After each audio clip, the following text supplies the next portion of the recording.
Môre, dis Sondag die 28ste September en ons gaan vandag aan met Psalm 78. En vandag kyk ons na een van die mees tragiese waarhede in die Bybel. Dit is dat net een geslag kan die verskil maak tussen God ken en God vergeet. En dit is nie 'n teorie nie, dis Bybelse geskiedenis. Kom ons kyk wat Rigters 2 vers 10 vir ons sê. Daar het na hulle 'n ander geslag opgestaan wat die Here nie geken het nie. En dan in Psalm 78 vers 7 tot 8 word ons gewaarsku. Moenie soos die vadere wees nie, 'n weerspannige geslag. En Paulus sê vir ons in 2 Timoteus 3, hulle het die vorm van Gods vrug, maar die krag daarvan verloor. Josua se geslag het God ervaar.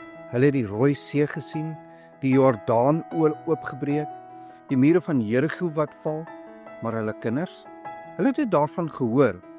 En binne een geslag was God vir hulle 'n vreemdeling. Dis die patroon, die eerste geslag ervaar God, die tweede hoor van hom, die derde verwerp hom. Kyk rondom jou, ons kinders ken die liedjies, die programme, die kerklike aktiwiteite, maar beleef hulle die krag van God? Of het ons vir hulle 'n godsdiens geleer sonder die lewende Christus? Die Hebreëse woord yada beteken om te ken, nie net kennis in jou kop nie, maar 'n intieme verhouding, soos 'n man sy vrou ken. God se plan was nog altyd dat elke geslag hom persoonlik sou ken.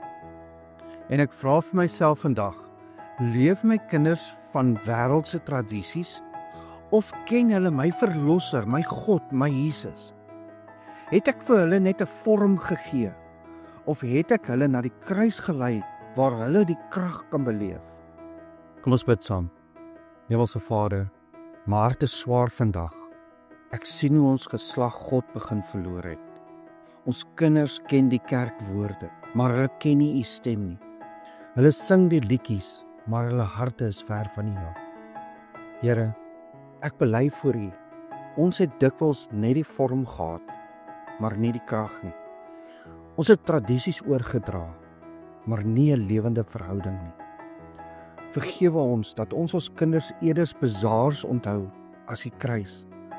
Breek hierdie vloek van oppervlakkige godsdiens oor ons geslag, Vader. Laat hierdie geslag nie die een wees wat u vergeet nie.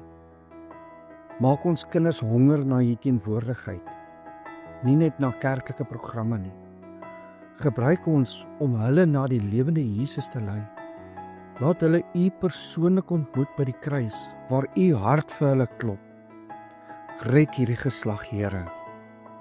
In Jesus naam. Amen. En onthou, jy mag dalk die Bybel wees wat iemand vandag moet ontmoet. Laat hierdie geslag nie die een wees wat God vergeet nie. Ons kinders verdien meer as net tradisies. Hulle verdien 'n lewende verhouding met Jesus. Ek hoop jy het 'n geseënde Sondag.